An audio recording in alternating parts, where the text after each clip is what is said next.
Imagine you're a young professional standing at the crossroads of your career, unsure of which path to take or how to make a meaningful connection in an industry that seems vast and impenetrable.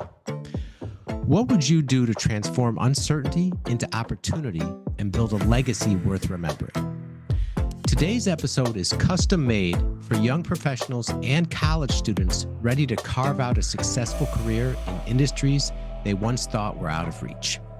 Today, we sit down with Tanner Natzke, the visionary founder of Attitude, Effort, Results, to explore his inspiring journey from farm life in Wisconsin to becoming a premium sales rep for a professional basketball team in Phoenix, Arizona.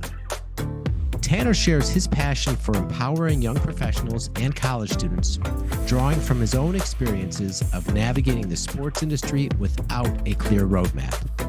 He reveals the driving force behind his company, Attitude, Effort, Results, which includes a podcast aimed at guiding young individuals who, like him, once found themselves unsure of their career paths.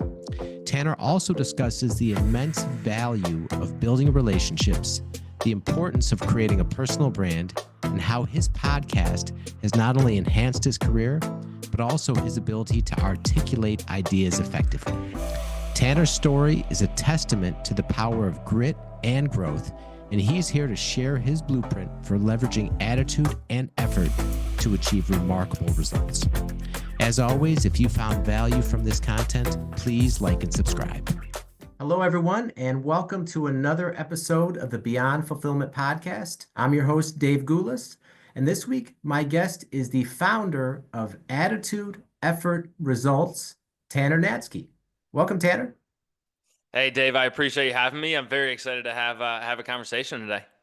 Absolutely. We appreciate you taking the time to be here. So, Attitude, Effort, Results. Can you tell us what that company is and how it got started? Yeah, so the company itself has a couple different platforms, and the goal behind it is really just to give back to younger individuals, college age young professionals, and grow from there. I fully believe that as people, we are most empowered to help the people we once were. And so I was once a college student, a young individual that had no idea what I wanted to do in the professional world and did not know that the sports industry existed as a professional concept. Like, didn't know that you could have a professional career in the sports industry.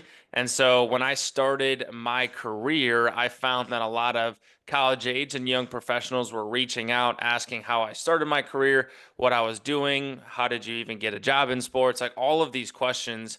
And they were consistently coming to me and asking, and I love helping people, but found that the more efficient route is to build it right together. And so built this podcast called Attitude, Effort, Results. My wife and I also have a real estate company called Attitude, Effort, Results that we're housing young professionals and college kids as well. Again, I think sometimes the landlords in that space give you the worst apartment and charge you the most rent. We want to provide the opposite, good housing, efficient rent, and providing opportunities and value beyond that. And so that's kind of the umbrella of the Attitude, Effort, Results conglomerate that we're building. But really the focus is giving back to others, specifically currently right now in that college age and young professional group. Winning deals is as simple as the sales tools that you use.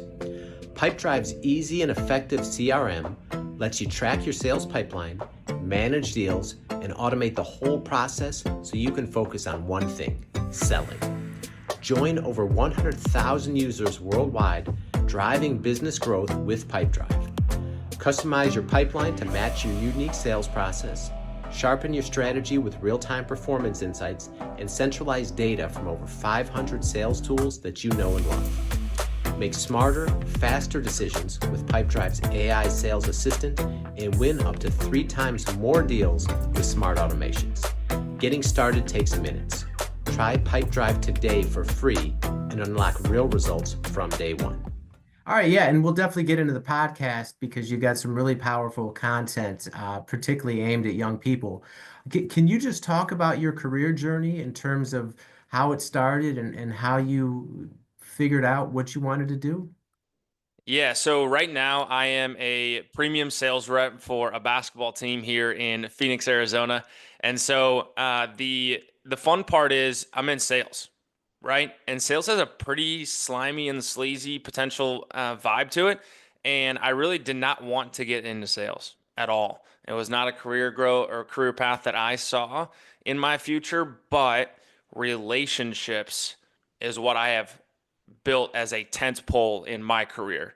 And early on, I went to the University of Iowa, played club baseball there, and started building relationships with my professors, with the people in my classes, and really started getting involved in everything I possibly could to see what I liked and what I didn't like. The fun part is I get this question a lot of like, how'd you know that sales was for you? I didn't. I had no idea. I actually had seven different majors and minors in my college career. So when I say I had nothing to do, I didn't know what to do. I really had no idea.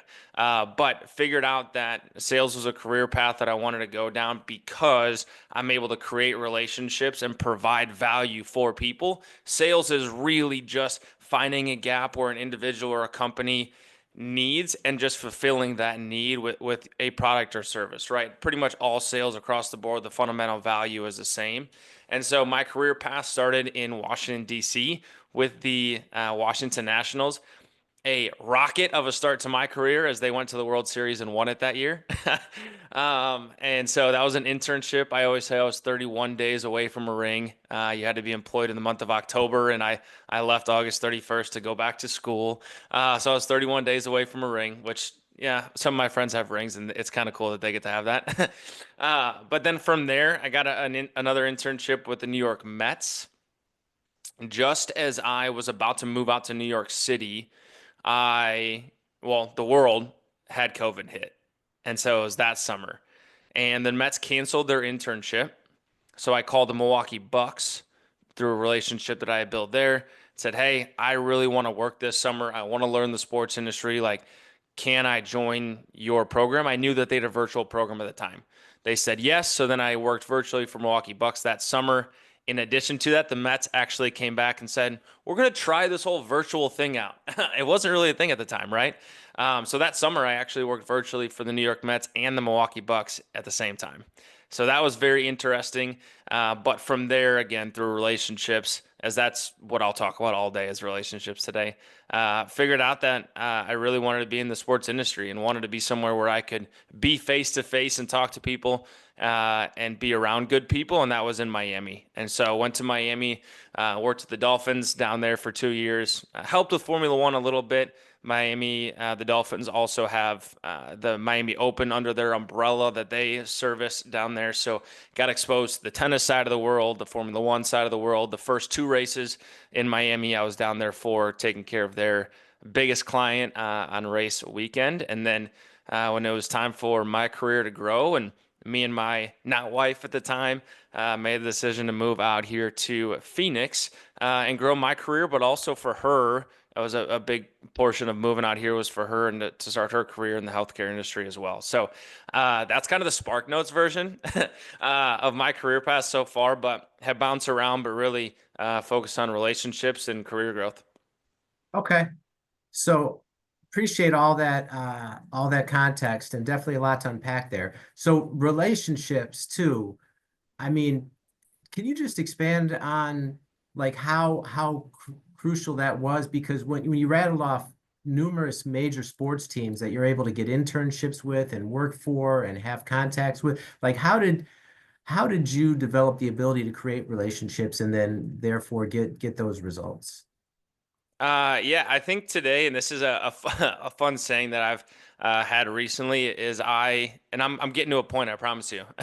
I like lazy people. Like I love lazy people because it allows people like us, people that are listening to your podcast, people that we get to help. It allows us to skyrocket above everybody else. And simply by doing pretty small things. And so by small things, for me, that was making phone calls, just cold calling people in the sports industry.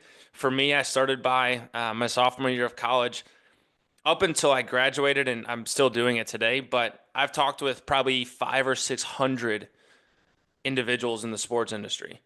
And so the reason I say I like lazy people is because there's opportunities for individuals to just work harder than somebody else. Just have another phone call. Just like today, we have a game this afternoon, and some people are taking this morning off, but like providing time and value to help others is what the passion I have is. So how can you work harder to create those relationships? So for me, I just went on LinkedIn, I went on the website, I found managers of the sports industry, of the sports teams that I wanted to work for that I thought were interesting. And I just shot them a note and said, hey, can I get on an informational interview with you? I'm not looking for a job, Dave. I'm not calling you and be like, hey, Dave, you got a job? Like, I'm looking for a job. Look, I'm graduating, give me a job. No, that's not it. It's like, hey, let me learn. Let me learn about you. Let me learn about your company. Let me learn about your career path, your organization.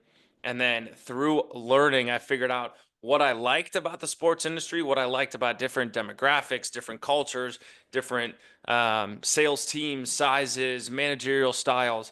And so through all of that, I got to basically form my own like perfect type of manager and people that I want to be around. And then another thing I think is important is it's about relationships, not friendships. I don't need 1,000 friends. And I think early in my career and definitely through high school and college, I wanted as many friends as possible. Um, it's not about it's not about 1,000 friends. It's about creating solid relationships. And sometimes that means shooting them a text once every year, right? We don't have to reach out to them often, but if it's a relationship that you want to keep, that you want to mend, that you want to grow, having those people in your Rolodex is very important. And so continuing to fine tune the people that you want to be around is really just figuring out what you want, what you don't want, and then walking towards the people that have what you want. Okay. So, and that's something too, I think is so important. And you touched on it in terms of particularly for young people, right? Because there's, we talked off camera, like I have teenagers and there's so much pressure, it seems, to pick a path early. And listen, we all have different gifts, talents, abilities, right? We're all meant for certain things, but so often people don't really figure that out right away. And I'm a firm believer too, the way you do figure that out is you really got to get out there and try things. So, and it seems like you developed that innate understanding of how to do that very early, and you were, like you said, seven majors, minors. I don't even think that was possible. Uh, but I mean, how did you understand that so early that you really had to get out there and experiment to find what you wanted to do? I think a lot of people in today's day and age are really looking for the perfect. They're looking on social media and it's like, oh, this guy or this girl has that job and that looks perfect. That looks awesome. I want to do that. And it's a lot of like dream jobs. Oh my gosh, I think as soon as I come out of school, I should have a dream job. For me, I just fail more than everybody else. I just fail more than everybody else. And in school, I had 4 or 5 different jobs that I was working. I started a company with my best man actually when I was in school, and so just basically messing up and figuring it out. And that's why I think it's so valuable to have different experiences, be involved in different clubs. So I was in school. I was involved in the sport and rec management club. I was an intramural official. I worked at Buffalo Wild Wings and a steakhouse at the same time. I started my own company and ran a large a t-shirt company for large events and large gatherings. And so I never went to bed in school. Like I can 100% guarantee I never went to bed before midnight. And sometimes I was hanging out, having fun. Sometimes I was working on the business and learning from other individuals. And sometimes, I mean, we had a t-shirt press in my room for the company that I made. We were just pressing t-shirts. We were just working hard, but really going out and getting so many vast experiences. And Dave, in my background, I didn't even mention, like I grew up on a dairy farm. So I had no knowledge of actual businesses past dairy farming. When I got into school, I didn't know anything else. We have 4,000 cows on our farm. There's 87 people in the town that I live in. There was no businesses or industries at all in that space. And so I didn't have a ton of knowledge. And honestly, I think that probably helped me out a little bit as I was so naive, one, but so genuinely curious. And so when I talk to people, I am genuinely curious about their career paths. And so I think that's been very beneficial for me is when I get into a conversation, I want to learn about you. Like if I share a little bit about myself, cool. But people in today's day and age all want to be like, hey, here's what I do, here's what I do, here's what I do, here's what I do. Um, I don't care if you know what I do. I want to learn from you. I want to learn how you're running your business. If I have a chance to talk to a business owner, like how are you creating relationships in your business, and then gathering all that information and trying it out. And if it doesn't work with two or three people in a row, okay, I'll try something different. But not being afraid to mess up and continuing to fail forward. Again, I think the old saying is you either win or you learn. So continuing to fail forward is very important, especially early on in one's life and career path. Yeah, absolutely. Absolutely. And I mean, do you think you mentioned the dairy farm? I mean, I can only imagine there's a lot of hard work that is essential, right? Growing up on a farm. Do you think that played a part in the work ethic you have today? Yeah, 100%. I'm a worker bee. I'm a worker bee. My grandpa actually, I think he's 87 now, and he works consistently. My dad just retired, and now he just works 40 hours a week. Now that he's retired, and so for sure the work ethic played into it. The knowledge I needed to gain was not there. I just didn't have the knowledge that most other people do of the overall grand scheme of life in different businesses. But the one thing that I have, Dave, that I can take with me wherever I go, whatever I do, is I'm going to outwork you. Like that's just a fact. I have habits in place that don't allow me to not outwork you. Like I'm going to. I'm not going to be the best at what I do, and there's going to be a lot of people around me that are more intelligent, smarter in that sense, but I will outwork you. Love that. Okay. All right. So let's talk about your podcast. Attitude, effort, results. Like what made you decide to start a podcast? Yeah, so the attitude effort results was a saying. It's actually right above me, right above my head here in the gold plated. It's a saying that the Miami Dolphins had when I was there, and it was the attitude effort results reward. And I went into Miami head down, had a good attitude in what I was doing. Obviously, outworking most people, and at the time, that was just time. I was in there early, I was out late, and the results just came. And again, I'm not the best salesman out there. I'm not the best at what I do, but the results just came. And so I actually was awarded that the first ever Attitude Effort Results Award in Miami, and they put my name on the wall. Again, the thing above me, they put that on the wall, and so I started believing it because every day I'd walk in work, I'd see my name on the wall with this saying. And so after people started reaching out to me and wanting to learn my career path and wanting to learn how I went from a farm town kid in Wisconsin to a very small D3 school in Iowa to the University of Iowa, which is a Big Ten school, over to East Coast down to Miami. Like people are like, how did you do this? It seemed very scary. And so I wanted to put all of my I kept talking to people, right? And I loved doing it. And it seemed like it was working and it was valuable for other people, but it was inefficient in my everyday. And I wasn't getting my day to day at that time with the Dolphins done. I wasn't doing it to the level that I felt I was capable. And so by putting it all together on a platform, there's twofold. One, I get to help people every single day that listen to it without me physically spending time on the phone with them. So that's one thing is efficiency. I run my life on efficiency. The second is I think of legacy a lot. And my parents, my dad and my grandpa have a major legacy in their community. I mean, my dad pushes snow for everybody in the community. He's up at 3 a.m., even now when he's retired, pushing snow for people up in Wisconsin when it snows. And my grandpa is a staple with our church and with our school and with our community. And the legacy that they have there is very impactful. For me, how can I create a legacy outside of that?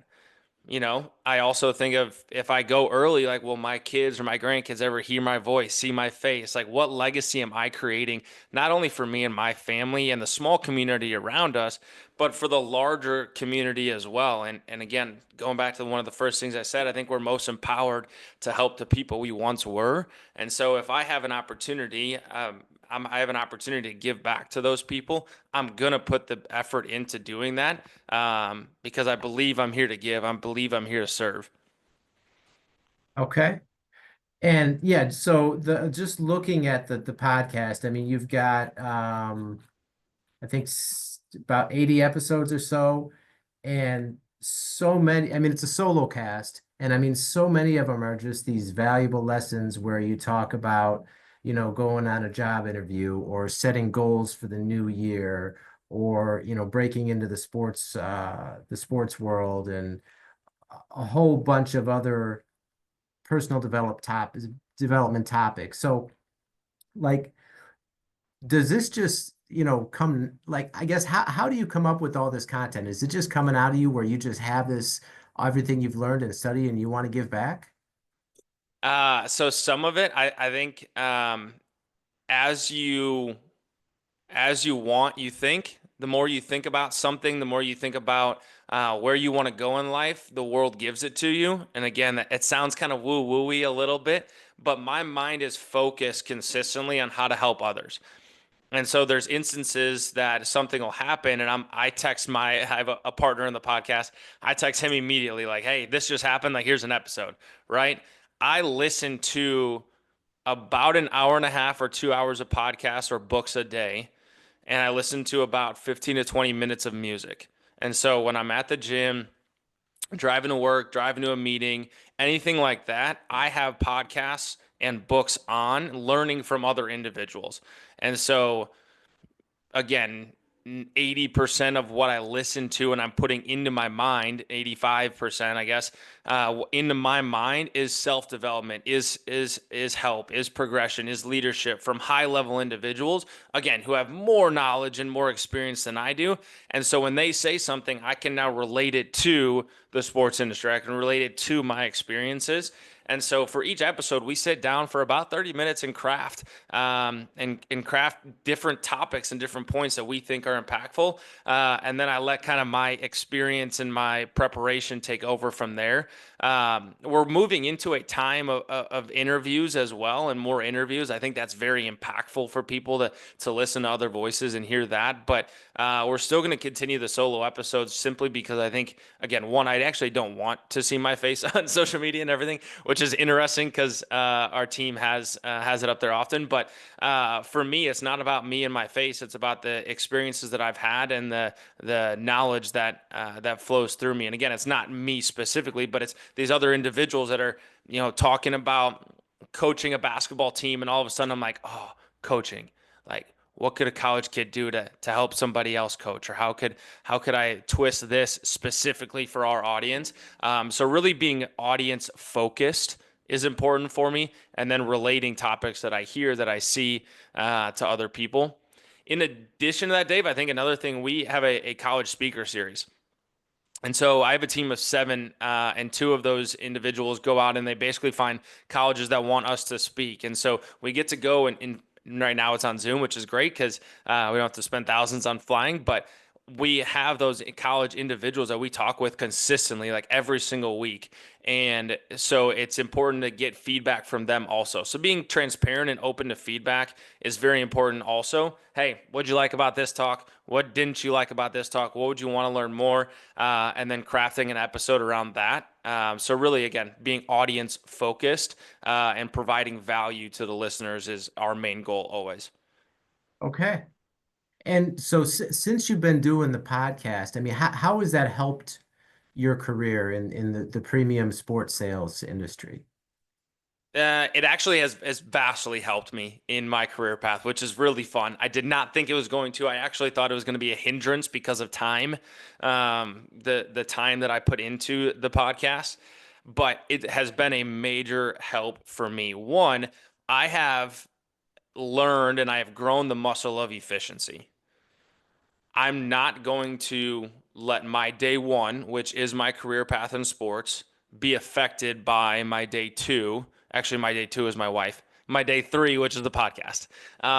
Like I will not let that happen, and I will always keep my day one my day one. And so for me, learning how to become efficient because I want to do this and I want to help others, I have to go into the office.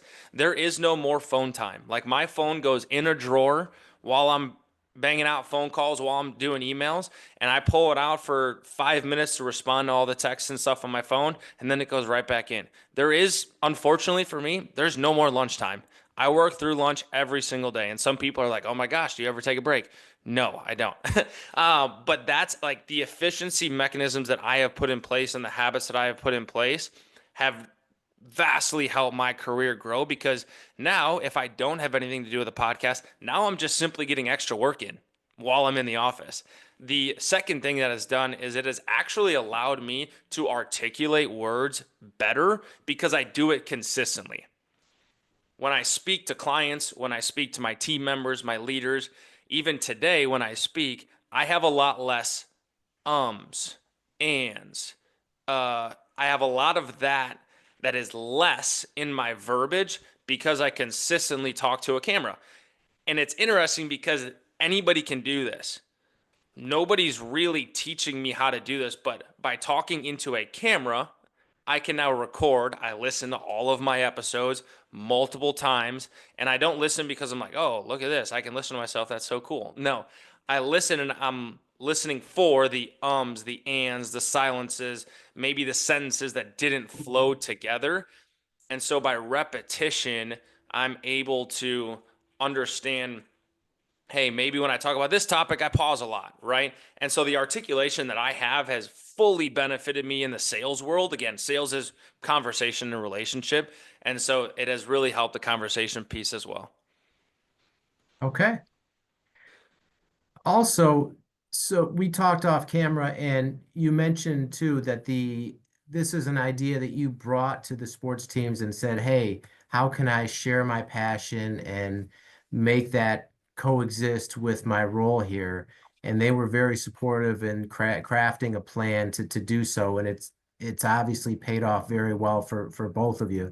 Can you just talk about, because you have a very powerful personal brand out there on social media, and it's something we think about with entrepreneurs, but how important is it for people that are employed within an organization to have a strong personal brand?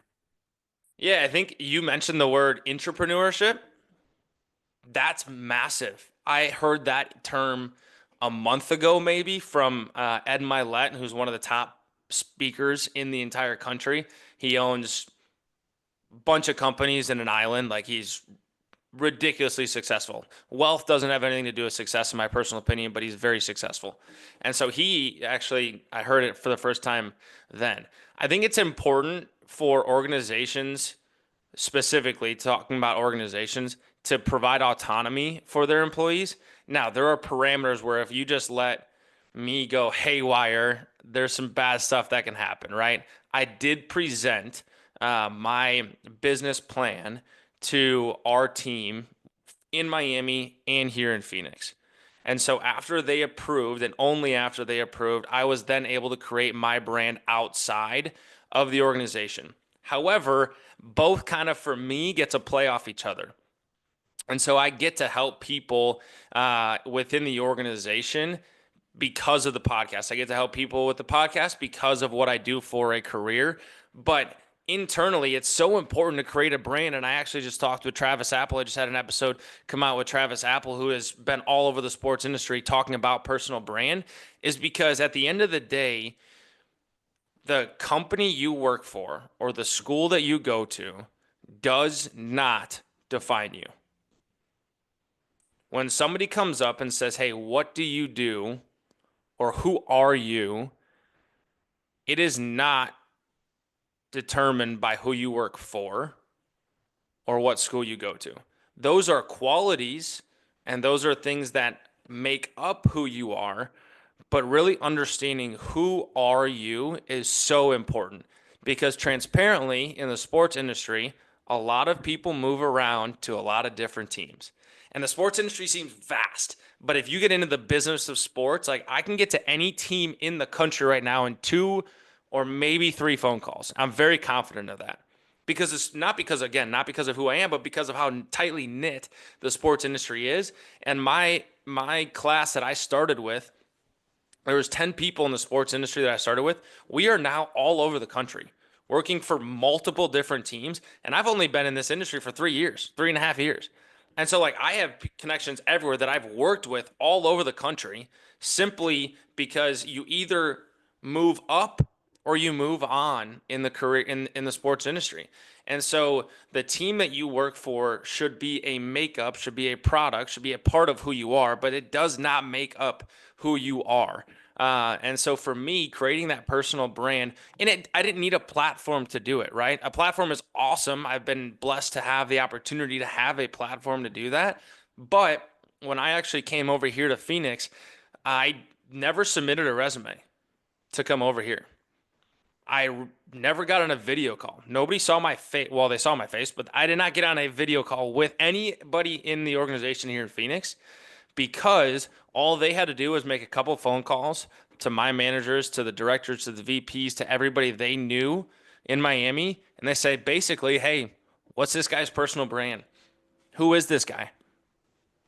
Tell me about him, right? And so that's how you grow a career fast is by creating a personal brand. Again, personal brand does not have to be on social media, but who are you as a person is very important in what you do because that will carry over from school to school, job to job, things of that nature. Love that. Okay. And Tanner, if people want to get in touch with you, learn more about your podcast or your speaker series or the other things that you're doing, what's the best way that people can reach out to you? Yeah, I think our social medias are all at Attitude, Effort, Results. We also are in the process of creating an Attitude, Effort, Results website. So you can go to the website right now. It is currently being built, and we're building that out to be a robust coaching platform as well. So we can take people step by step through the process that we've proven successful. And so we're building that. But really, Instagram is probably our top one. Our social team is pretty active on Instagram and on TikTok. So reaching out to us on Instagram at Attitude Effort Results or Attitude Effort Results is important, but also I'm here as a person too. I'm on LinkedIn, search my name, happy to help out via LinkedIn as well. Excellent. All right. We'll post all that in the show notes for everyone. Well, Tanner, thank you so much for taking the time to be here and sharing these valuable lessons from your journey. We greatly appreciate it. Yeah, I appreciate you. It's fun to be here and hopefully we provided some valuable information for your listeners today. Absolutely. All right. And that's all the time we have for now. We will see you next time.